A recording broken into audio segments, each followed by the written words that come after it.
बादशाह सलामत। भेड़िया आपकी हुकूमत छीन रहा। लोमड़ी ने एक खतरनाक मंसूबा बना लिया भेड़िया को खत्म करने का। हाँ, बकरी को सारी कहानी सुनाई। बकरी की आंखों में आंसू आ गए। वो दौड़ती हुई भेड़िया के पास पहुंची और सारी साजिश बता दी।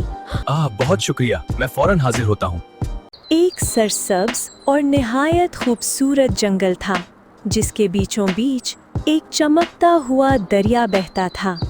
दरिया के किनारे रंग बरंगे फूल, ऊंचे दरख्त और चहचहाते परिंदे इस जंगल को जन्नत बनाते थे। इस जंगल का बादशाह था सुल्तान शेर, जंगल का बादशाह। वो बेहद ताकतवर था। उसकी एक धाड़ से जंगल कांप जाता, मगर उसके दिल में कहीं न कहीं गुरूर भी छुपा हुआ था। सुल्तान शेर, जंगल का बादशाह। इसी जंगल के एक किनारे एक अकेला भेड़िया रहता था। उसका नाम था भेड़िया।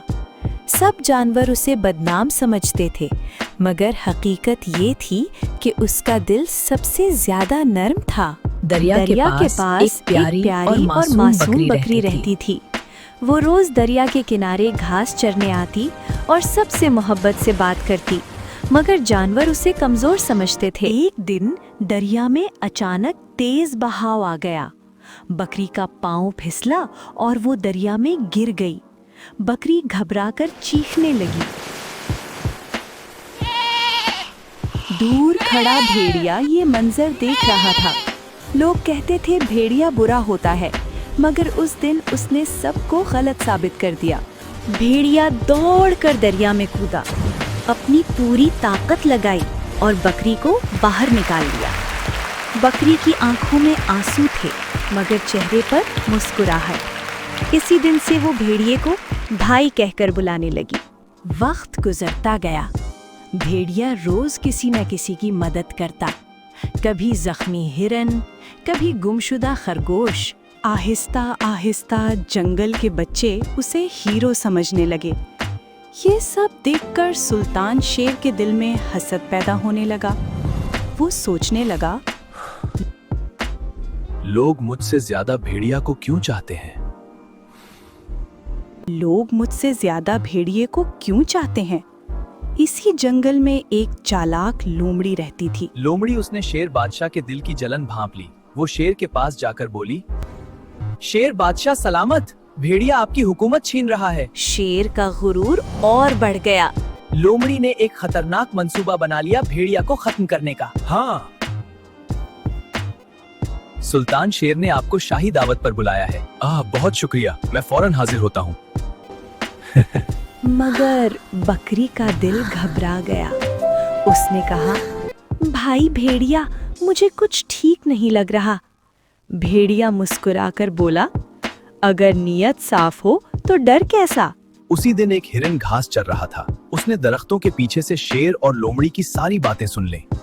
वो कांप उठा और फौरन बकरी अपनी दोस्त के पास भाग कर आ गया।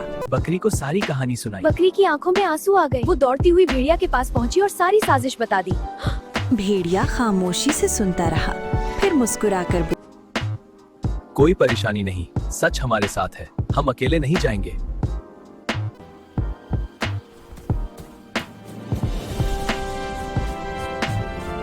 जंगल के सब दोस्तों को बुला लिया। हाँ, हम सब आ गए। जब दावत का वक्त आया तो भेड़िया अकेला नहीं आया था, पूरा जंगल उसके साथ था। सुल्तान शेर हैरान रह गया। लोमड़ी फितना का रंग उड़ गया। हिरन ने सच बयान किया। यही भेड़िया था जिसने मेरी जान बचाई। शेर का गुरूर टूट गया। उसने सर झुकाकर माफी मांगी। लोमड़ी को जंगल से निकाल दिया गया। वक्त गुजरता रहा, जंगल खुशहाल हो गया, मगर एक दिन जबरदस्त तूफान आ गया। तेज शोर व जोर से बारिश होने लगी। आसमानी बिजली चमकने लगी, दरख्त हिलने लगे, बच्चे जानवर डर गए। इसी तूफान में जंगल का दुश्मन आ गया, दरख्त काटने वाले। सब जानवर सुल्तान शेर के पास पहुँचे। शेर ने कहा, अकेला मैं कुछ नहीं कर सकता, भेड़िए को बुलाया जाए। भेड़िया ये आया जंगल और मेरा बोला, भी घर है। ये जंगल मेरा भी घर है। सब ने मिलकर दुश्मन का मुकाबला किया। हाथी दीवार बने, परिंदों ने खबर दी, हिरन बच्चों को महफूज जगह ले गए। तूफान थम गया, जंगल बच गया। सुल्तान शेर ने सबके सामने कहा, आज असल बादशाही भेड़िए ने दिखाई। भेड़िया बोला, मैं अकेला कुछ नहीं, सब दोस्त मिलकर सब कुछ है। जंगल खुशी से भर गया, दरिया मुस्कुराकर बहने लगा। इत्तेफाक में बरकत है।